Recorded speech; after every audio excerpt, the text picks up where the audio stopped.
आपके तो दरअसल ही दुर्लभ। बड़ी कृपा आपकी, आज सुलभ हो गई बाबा। कैसे हो आप? बढ़िया बाबा, आशीर्वाद आपको।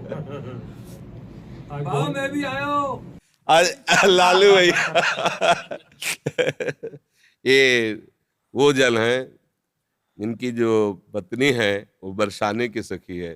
जब हमें कहीं रोटी नहीं मिलती तो आखिरी घर में इनके जाते थे मांगने और कहते कि राधे बाबा मिली, तुम चुप नहीं मिली बाबा ना, हाँ माता जी नहीं, अरे बैठो बाबा बैठो, बैठ नहीं, मतलब एक जगह पाना, अरे बाबा हमारी श्री जी का तू है, काहे को सब प्रपंच सोचता है, एक जगह पर बैठ। सालों प्राय मिलती ही नहीं थी शाम की रोटी, तो ये लिख है मतलब माँ जैसे प्यार करने, ब्रजवासियों का प्यार, मतलब अरे छोटे छोटे बच्चे ऐसा ये घेर लेते और बाबा ये प्रश्न, वो बाबा काशी की बात बताओ बाबा, मतलब ब्रजवासियों का जो प्रेम है ना वही भगवत प्रेम प्रदान करता है, ब्रजवासी कृपा। अब ये बालक था, इससे कहा लालू भैया यार मेरे सौभाग्य में तो नहीं आ रहा कि मैं वृंदावन वास करूं, तू बोल दे तो मुझे विश्वास है वृंदावन। बोले जा बाबा हो जाएगा वृंदावन।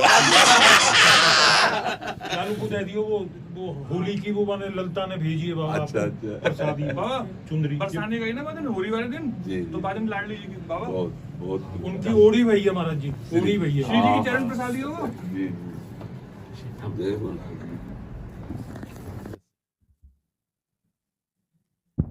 अब कौन प्रश्न कर रहा था? वो इनका दरअसल वेला तो एकदम पुरानी याद आ गई कि बहुत बहुत इनके जो पिताजी थे ना गृहस्थ में रहते हुए परम सन्यासी, मतलब ऐसी सदगति तो बहुत बड़े परम हंसों की होती जैसे तुम्हारी बाबा की हुई, ऐसी मतलब आंखों देखी बात, एक बूंद पानी नहीं, एक अन्न का टुकड़ा नहीं, बच्चों की तरफ आंख खोल के देखना नहीं, अंतिम जो स्थिति थी ना केवल बिहारी जी भगवदाकार वृत्ति।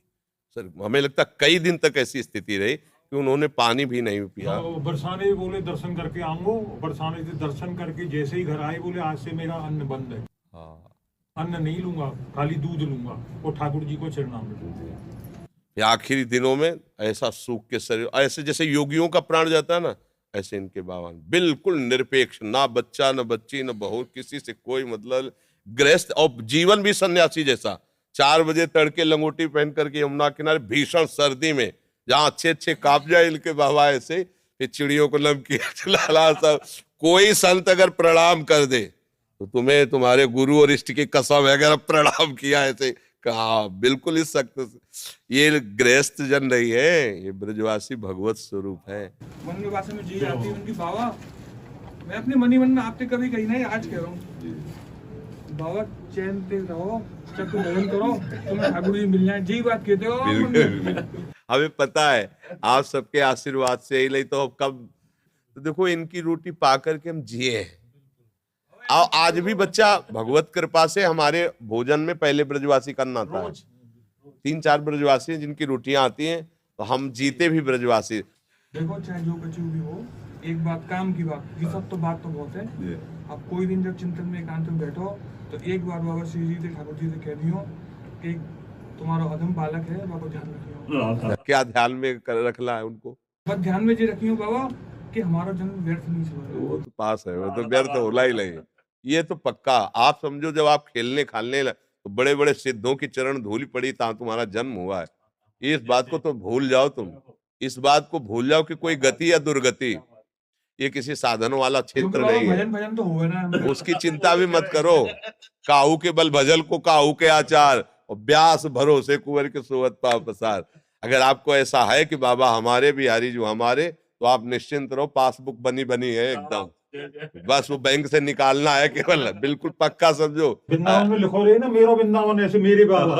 बाबा जो कहते ना ये इनके इन प्रकार चाहे कछु भी हो कैसे भी हो, कोई ना कोई संत भगवान स्वरूप में ऐसे ही 9 बजे तक दोनों लगे रहते। हमारे पिताजी कहते बाबा को बहुत दूर हाँ, सीढ़ी से उतरते चढ़ते 1 घंटा बाबा हिल के आते, चलो बच्चों चलो जाले दो बाबा को जाले दो, और ये दोनों लगे रहते खड़े। अब ये चुप होते तो बैल प्रश्न करते। राधे श्याम।